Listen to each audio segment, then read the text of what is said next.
Hi everyone, and welcome back to another episode of the Colours of Parenthood. Today we are joined by Heather Gonzalez.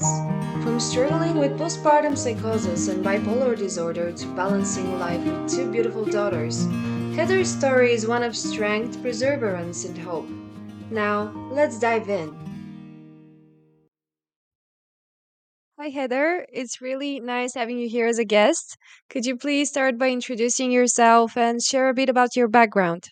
Sure. My name is Heather Gonzalez. I am 39 years old. My birthday is in just a couple months, and I'll be 40. I have two daughters. I have an 8-year-old named Shiloh and a almost 3-year old named Vita. I live in Phoenix, Arizona, in the United States. For my work, I am a behavior analyst and I own an ABA company. So I work with a lot of teens and adults with autism and intellectual disabilities. And we just kind of work on teaching them life skills and communication and reducing some of the problematic behaviors that they might have. Amazing. Now, going back to saying that you have two daughters, could you please now share your maternal journey becoming a mom? Sure. So I struggled with wanting to become a mom because I have a mental illness background. And so I was really scared about having postpartum depression.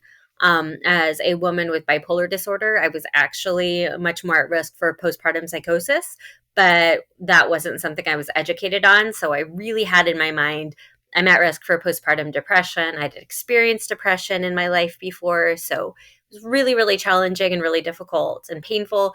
And so I didn't know if I wanted to become a mother. So it took a lot of mental work to get to a place where I felt like, yes, I can handle this if it happens. My husband was obviously excited about having kids. So around age 30 or so, we'd been married a couple of years and I just started to get that baby fever, seeing other people's little babies and wanting to hold them and thinking this could be my baby. And so we ended up starting to try when I was 30, right after my 30th birthday. And it took a while to conceive. It took about 7 months. And so then had a really nice, healthy pregnancy, very, very easy, not a lot of sickness. And then gave birth to my daughter Shiloh in June of 2016.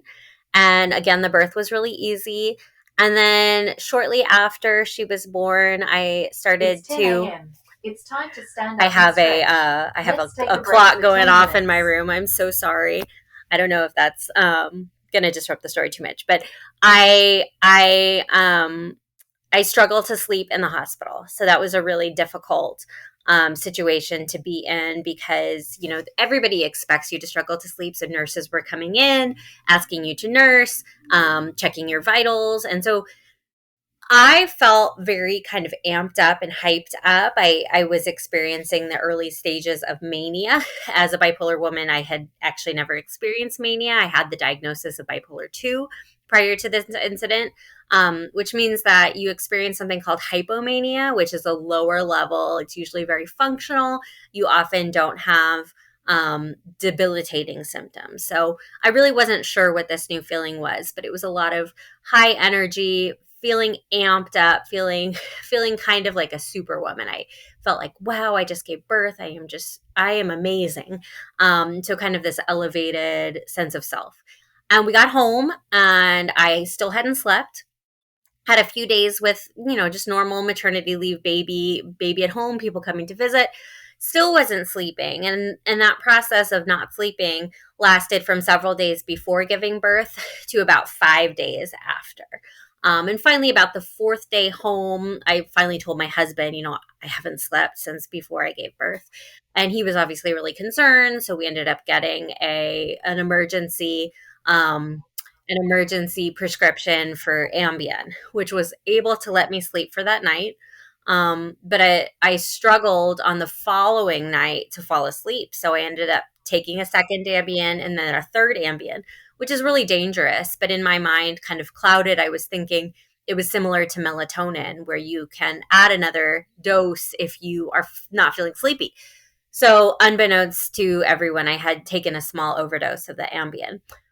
And then in the middle of the night, this is like 5 nights after not sleeping, I'm lying in the dark with my baby. I'm trying to nurse her. She really wasn't hungry for the few nights before. I'd been obviously not sleeping, so waking her up to nurse even when she wasn't hungry, singing to her.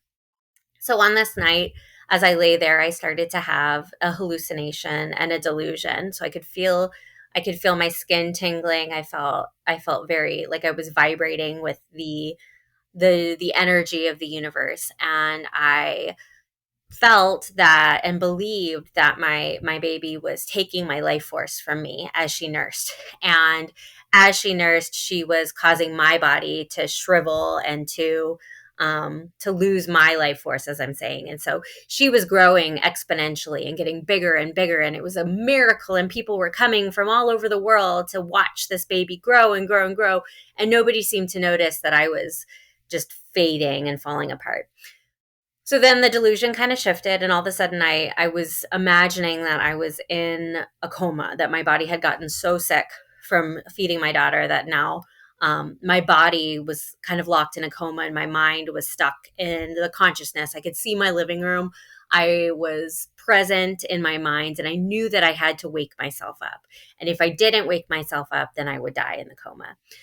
So what I did was scream for my husband. I let out this blood curdling scream, and he came running, and I handed him Shiloh. And then I started jumping up and down, and I was screaming, "I'm not going to die. I'm not going to die." And he was, of course, he knew that I hadn't been sleeping, but he had never seen mania before. He had never seen psychosis from me. And I had never really experienced it before. So he, of course, was shaken up and scared, but he's very good under pressure. So he got me calmed down. He got the baby put back to bed. And then I have a new memory where we're lying in the bed, and he's Googling different hospitals and what's closest in the area. Can anybody take the baby to while I'm lying there? And he says, "Heather, what are you doing?" And I said, I'm trying to revive myself, because I was feeling another hallucination where I could feel cold water moving through my body.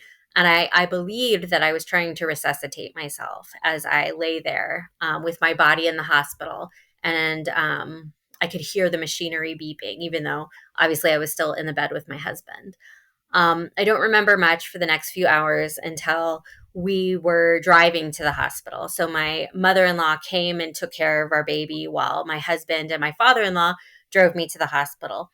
And I remember being in the office where they were evaluating me, and then kind of being separated from my loved ones as I walked through the hallway in the hospital. And I started to panic, being alone and not knowing where I was and being very confused, screaming, jumping up and down, trying to get away from the staff. They told me later that I had to be restrained and that I was so strong in the moment with all that adrenaline that it took a big burly man. It was difficult for him to restrain me. So they brought me into the room and they had me sit down, and I don't know whether they gave me some kind of sedative, but I was very calm. And in my calm state, I started to have another delusion that I was in the waiting room to heaven and that I had died, and that started to make me panic again. So I remember crying and screaming, and they had to bring a staff member in to try to calm me down and tell me that, you're scaring the other patients, you're safe, you're in a hospital, we're going to take care of you. And moving back to the Ambien overdose, they ultimately decided that my behavior was being caused by the overdose of Ambien. So I was remarkably lucid about 24 hours later. They held me for another 48 hours, and then they sent me home. And I don't remember much in the interim, but then I was back in the hospital. And I basically had to be readmitted because my behavior was still so out of character, so out of whack, so distressing. And I ended up staying for a total of 29 days. And during that time, I was entirely psychotic for almost 23 hours a day. They would give me an anti-anxiety and antipsychotic medication that was very strong for when my husband came to visit. And I would get about 30 minutes or so of lucidity. And then as the visit ended, I would start to become psychotic again. And it was just a really, really terrifying experience. I don't have a lot of memories of the time, but I do have little glimpses, and they're very scary delusions and hallucinations. Things like seeing my own dead body on the ground, looking at a towel and thinking that it was me, thinking that I was in hell. And if I opened the door, I would see demons and fire, thinking that my whole family had been killed in a car accident or that someone had been shot, seeing ghosts and corpses, and just really horrifying things that my brain was conjuring in my psychosis. And they made a lot of missteps with my medication. They kept putting me on different meds that weren't working, changing meds in directions that didn't make sense, amping up my antidepressants, bringing down my antipsychotics. And ultimately, finally, they kind of came upon the medication regime that worked. And about 30 days after being admitted, I was able to be released. And that kind of set off a long-term journey of postpartum depression. I felt very disconnected from my baby. I felt like I was not a good mom. My husband had been the one that she really imprinted on in the early days, and I missed those really important 5 to 6 weeks of bonding. So I struggled to bond with her, to connect with her. For almost 18 months, I was just kind of low. We ended up moving to Phoenix, Arizona from Texas when my daughter was about 9 months because I just really wanted to be near my family. So we picked up, basically, we didn't sell our house, but we rented it to someone. We picked up our whole house, moved to Phoenix, started a new job, just a new start because I was really, really struggling. And thankfully, after about 18 months to about 2 years, my daughter's relationship with me started to bloom a little bit, and we became, much healthier. And then, I was really, really scared of getting pregnant again. I kind of determined that I wanted to end our family at 3. I didn't want to go through that again. I was afraid that if I had another episode, which I was likely to have, that I would not be able to come out of the psychosis. And then my older daughter would see me psychotic, would not be able to connect with me anymore. And we had worked so hard to get to that point. But then about 4 years later, my best friend got pregnant and she was so excited and she was just enjoying her pregnancy. And I thought, maybe we can do this. Maybe we can have another child. So I talked to my psychiatrist and we made a really robust plan. We got me off one of the mood stabilizers that was really dangerous for developing fetuses. And we changed some of the other medications. And once I was really stable, then I talked to my husband. I was like, do you think you would be able to support me if this happened again? And he said, absolutely. Let's try. And I ended up getting pregnant about 4 years after I gave birth to my first daughter. Yes, about 4 years after the birth of my first daughter. So the pregnancy lasted into her being about 5.5. So shortly after my pregnancy started, about 4.5 years after my first daughter was born. Again, a very easy pregnancy, no real morning sickness, no real other sicknesses, easy birth. And then we're in the hospital. And again, I start having trouble sleeping. And this time, all of the PTSD from the first birth comes back and I panic and I'm so nervous.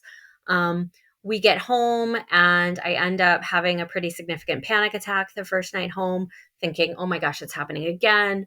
Spent about 4 hours panicking and then finally wake my husband up and say, I think it's happening again. And he said, we have a plan. We're going to follow the plan. So he emails my psychiatrist. She calls back. She says, I really don't know if this is it. It might just be regular postpartum insomnia and her PTSD from the first episode, but let's hit it hard. Let's be really aggressive with the medication. So they put me on a lot of really, really strong medication, and it ended up preventing a second psychotic episode, but it did, the whole process of giving birth again did trigger a very lengthy manic episode of about 5 months. I was able to work part-time, but only a very few hours a week. I really struggled in my relationships. I got very verbally aggressive, which tends to happen when I'm manic. It was very difficult for my family. But after about 5-6 months, I kind of came out of that and again dipped into postpartum depression. And unfortunately, that lasted a really long time. I was able to get that, first 6 weeks, that really important bonding with this baby Vita, and ended up cementing a really good relationship and really having that early life experience with her that I had missed with my first daughter. So that was really healing for me. I felt like I got to kind of close the loop that had started with my daughter, my first daughter.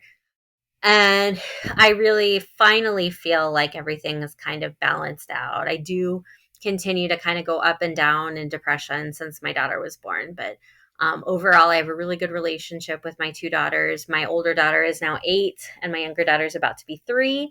So, we're in a good place, and I'm grateful that all of that is behind me, and I'm happy about the person and the relationship I have right now, the person I am and the relationship I have with my daughters. So I wouldn't want to go through it again, but I'm glad that I've gotten to the place that I am in spite of the experiences.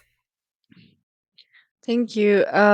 Going back to what you said that you were during the postpartum psychosis, I just missed. Did the medical professionals actually said you had postpartum? Like, when did this happen? That they actually were like, okay, this is happening? Because you Um, said that they had miss giving you the pills. Like, Yeah. So the whole first several days, the first 72 hours was the misdiagnosis. And it's very unclear to me since I was very ill. The timeline when I was in the hospital the second time. But it happened, the diagnosis, the official correct diagnosis happened at some point between re-entering the hospital and being discharged about 3 weeks later. So I couldn't tell you how long it took them to get to that point, but I know they cycled me through 3 different psychiatrists and tried multiple different medications before they were able to bring me down. And I think it just says a lot about when medical professionals know about postpartum psychosis, how much more quickly things can go, because you see that my very skilled psychiatrist with the second birth was able to pinpoint medications that really halted everything before they even started.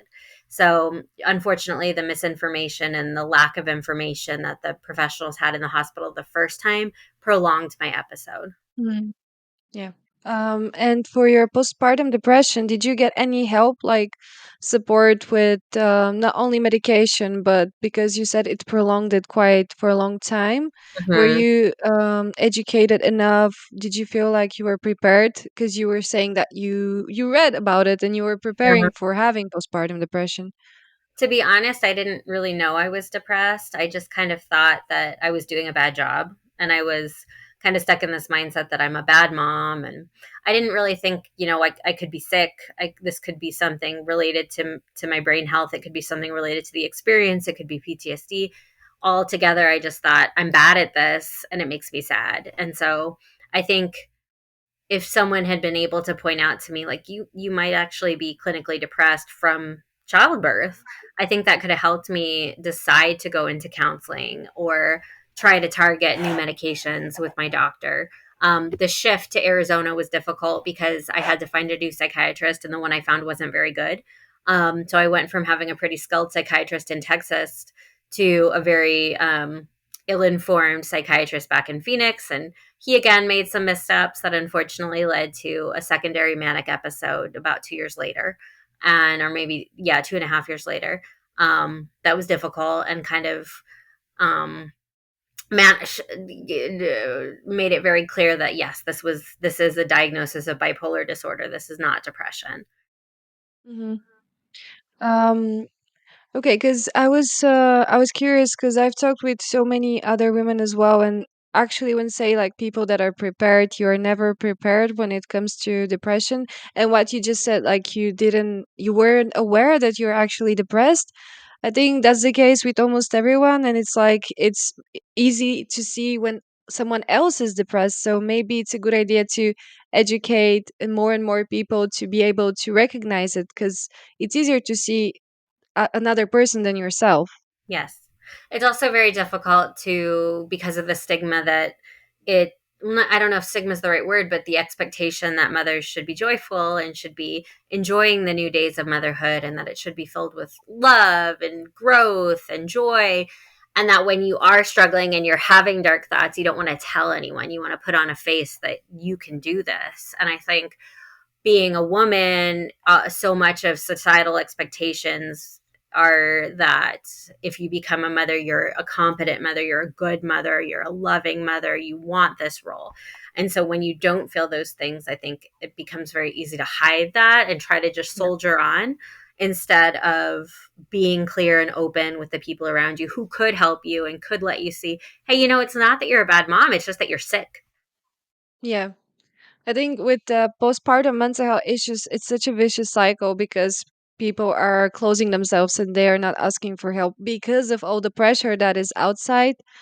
It's a really tricky one, and that's why I think there is a lot of need to talk about it and spread not only awareness but think about many, many more solutions and also different policies.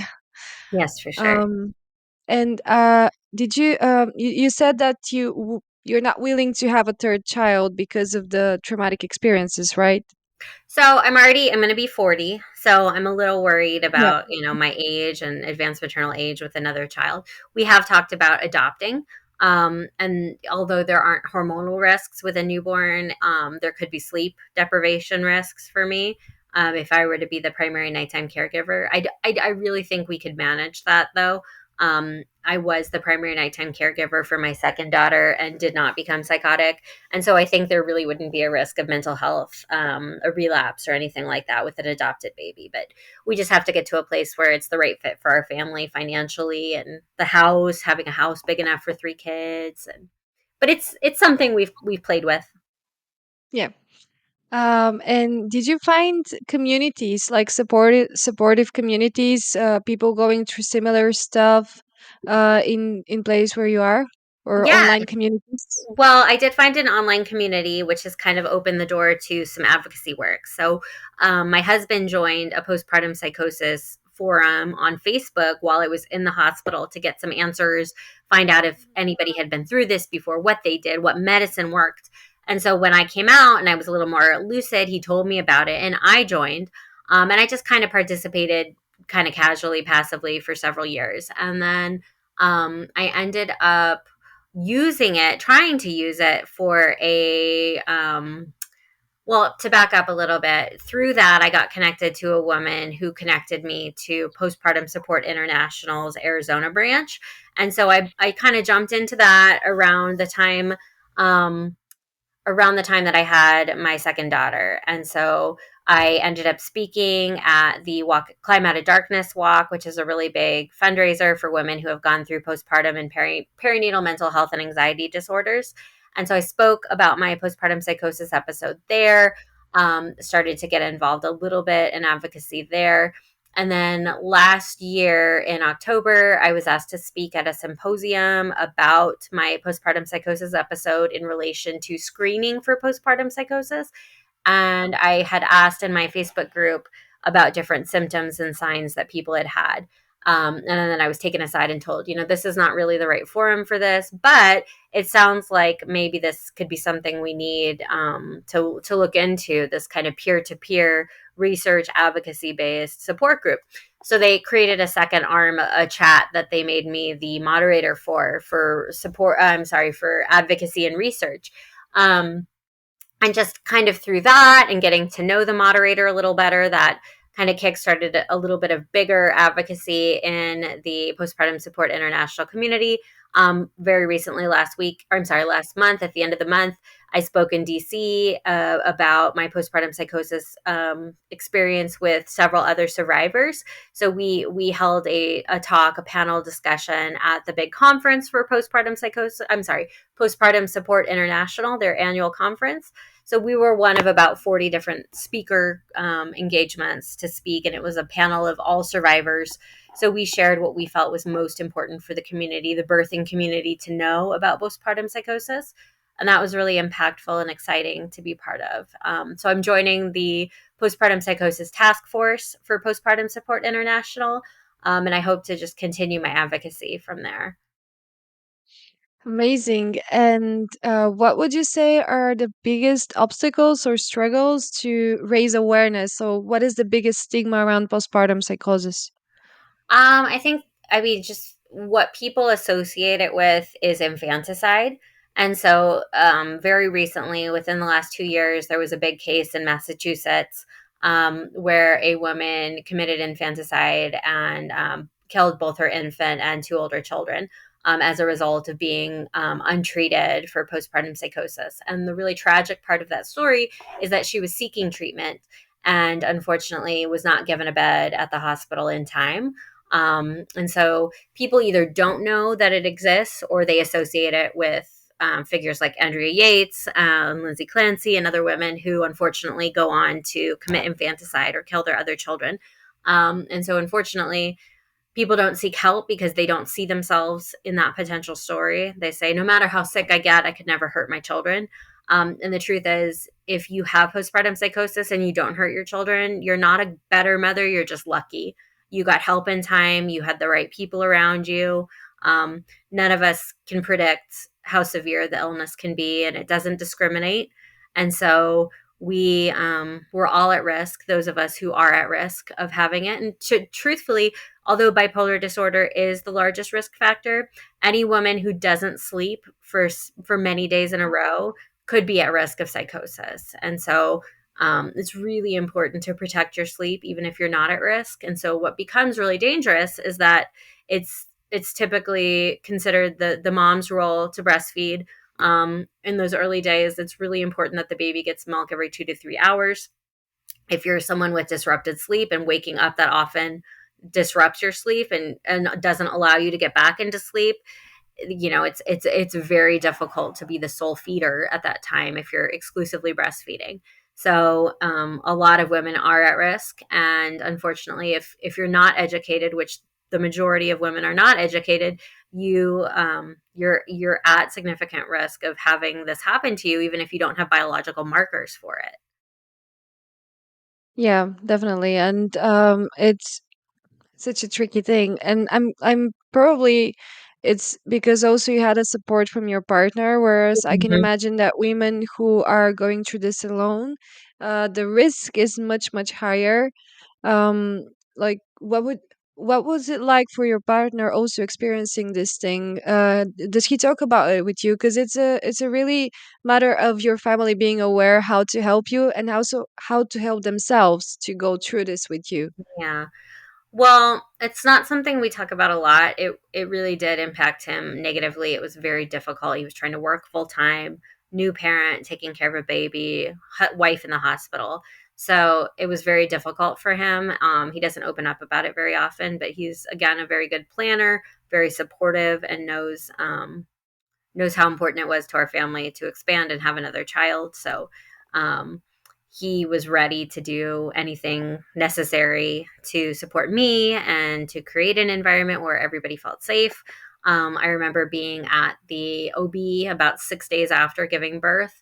And I was talking very, very fast. It's something called pressured speech, which happens in mania a lot. And my OB was very concerned about me, and she turned to my husband and said, "I think she should be hospitalized." And I panicked. I My PTSD kind of flared, and I was just so scared of going back to the hospital.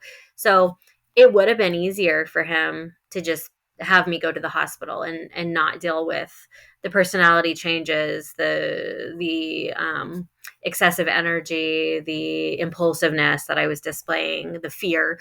But he chose to do the difficult path and make sure that he was with me and that I was home because he knew how scared I was about going to the hospital. Yeah, I can imagine. I also wanted to ask you on a different note, because there are a lot of like studies. Also, I've read like recently. I started reading more about how if you have mental health issues such as bipolar or borderline, it can really impact your menstrual cycle, and that's why also because of hormones and hormonal changes, many moms are at risk.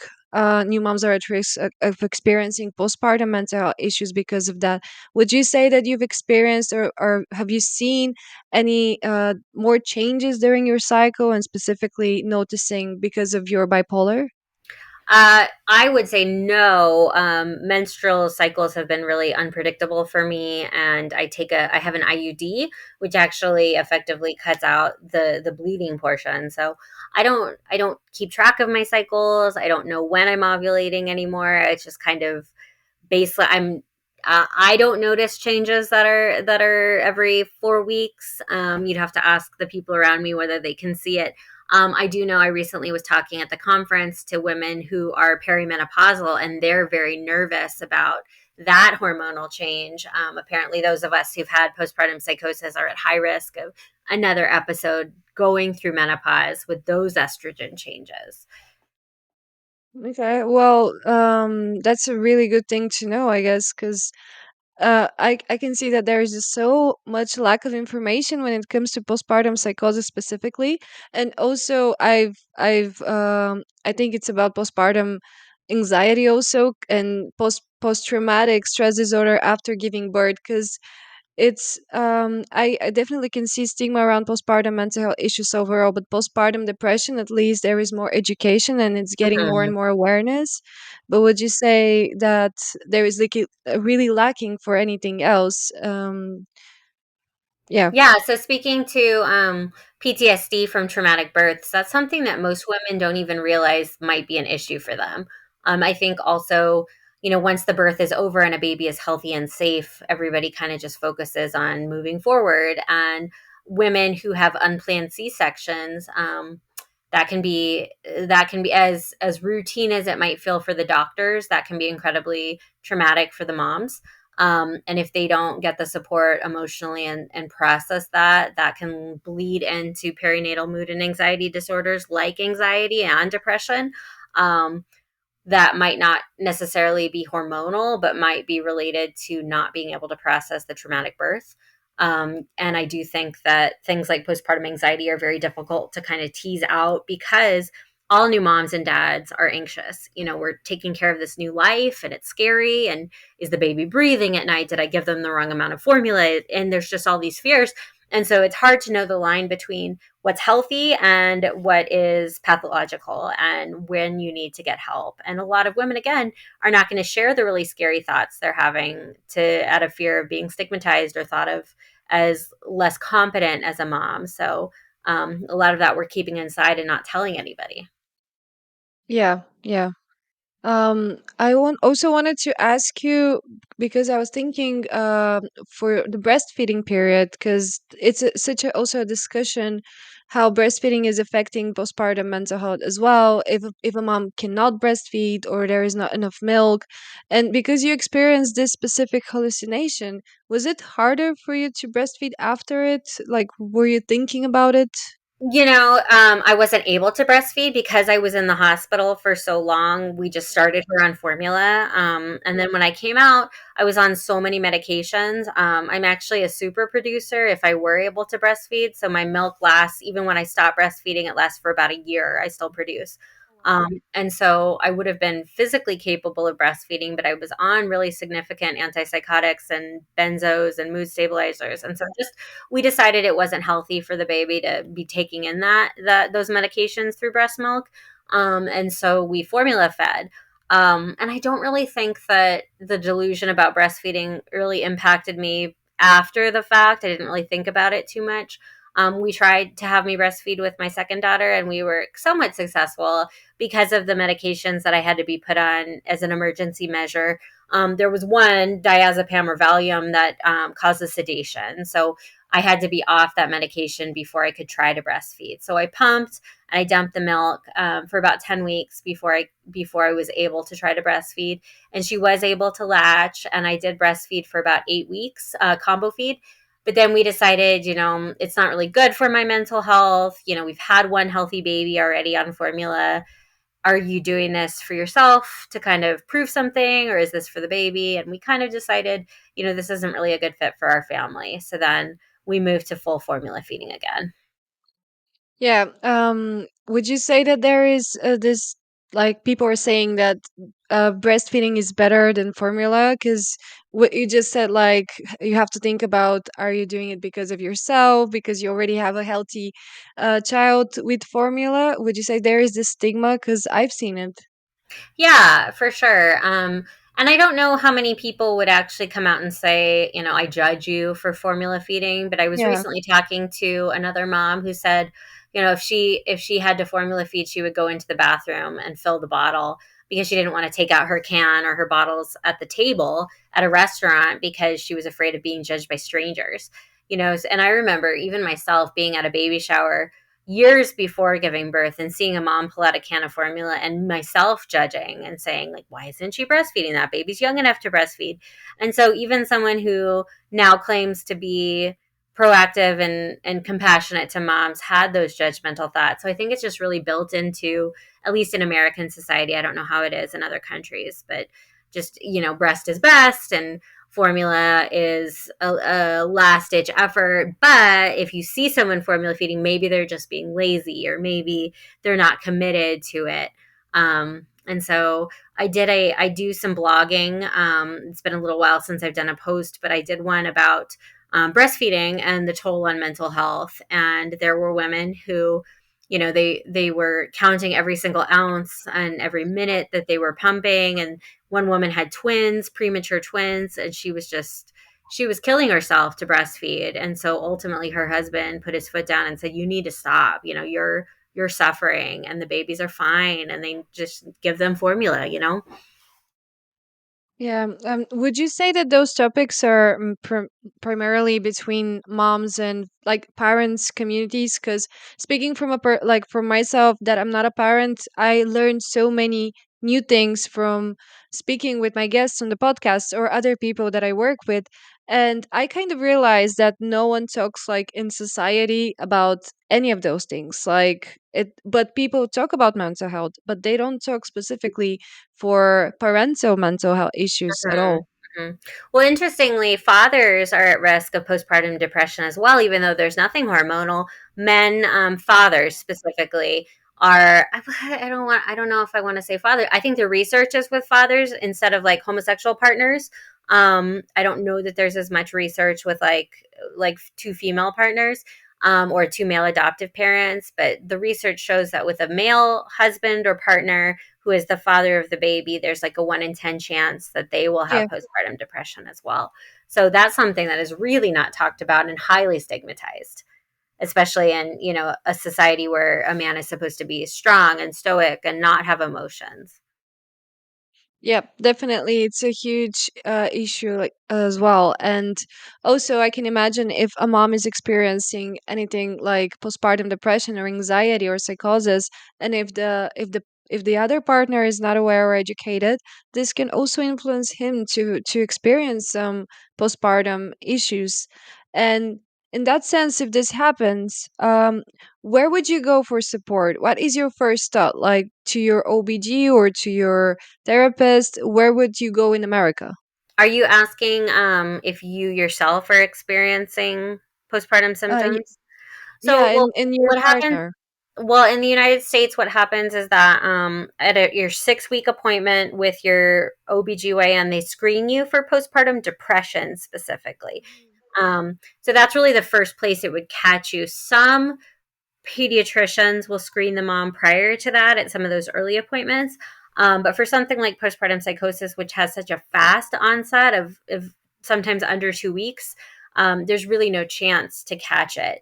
But if you don't have very significant issues where you end up being hospitalized, I would say Postpartum Support International, whose website is www.postpartum.net, is probably the best resource. They have provider lists on there. There's a type of counselor called a PMHC, which is a perinatal mental health counselor, and they're a professional counselor who has a specific qualification certification in perinatal mental health. They would be a good resource to tap into, to find someone to help you process emotionally what's going on. Other professionals who work in the birth world can also get that certification. They don't have to be a counselor. So seeing somebody who has that designation is really important if you're having a significant perinatal mood or anxiety disorder. And then I just had really good luck with Facebook groups. My particular Facebook group is really good and really well moderated and careful. Yeah, I think there is a lot of value in communities, online communities, because also there is a bit of anonymity. Like, and Yes. people are more okay with sharing their emotional struggles and experiences. Yeah. Um, And because our time is coming to an end, I really wanted to ask you what specific advice would you give to a woman that is bipolar and wants to get pregnant? So, what would be the best preparedness for her? So I would say you need to have a psychiatrist that you're working with. And I would hope that if you're bipolar, you are working with a psychiatrist, because most of us do have to be medicated. You need to make a plan for what medications you will stay on during your pregnancy. And there are a lot that are safe. There are a few that aren't safe, and so, for example, I was on Depakote, and we needed that's a mood stabilizer. We had to shift that to lamotrigine or Lamictal. So having a plan for what, if any, medications you will stay on during your pregnancy. If you are opposed to being on medication, considering going on an antipsychotic in your third trimester or having an emergency plan for proactively taking them as soon as you give birth would be important. I would say having your family members, your immediate family, and your close friends educated about postpartum psychosis and what it looks like, what those early symptoms would be, so that they can say, "Hey, something is wrong. I think you need to go to the hospital." Unfortunately, postpartum psychosis is one of those disorders that you really do need to be hospitalized. It's an emergency, a medical emergency. So it's just not safe to be home with a baby if you're really in the throes of it. Just like I said, if I'm lucky that I didn't do anything to hurt my baby because I was so out of it that something could have happened, whether it would have been intentional or whether it would have been neglect or an accident. Um, I would say being able to emotionally process that you might not be able to breastfeed and really accept that you'd like to, you will try, but it might not happen. Identifying a counselor that you can speak to immediately after birth and kind of in those first several months, have a counselor trained in perinatal mental health, maybe looking into doula services, specifically a postpartum doula, and then having a plan with your partner to deal with night feedings. I do think it's a really good idea to either pump or combo feed during those early days that the baby needs so much milk so that you can get a maybe 5 hours straight of sleep, which when you're exclusively breastfeeding is just not possible in those early days. So I really do think if you're bipolar, you have to protect your sleep. And while all those other things are important, sleep is going to be the catalyst. And if you don't sleep, that's the biggest risk factor. So really having a plan with your partner to protect that sleep. Thank you so much, Heather. And I just want to share that I think that it's really brave and amazing that you've done it a second time, and because you believe that when you're prepared, you can do it. Because I can imagine this was really hard, and I think this is just an amazing example of people that can do it if they are really prepared and have a really great support around themselves. So I just think that it's really brave. Thank you so And much. thank It you was so so much. lovely talking with you. You too. Thank you.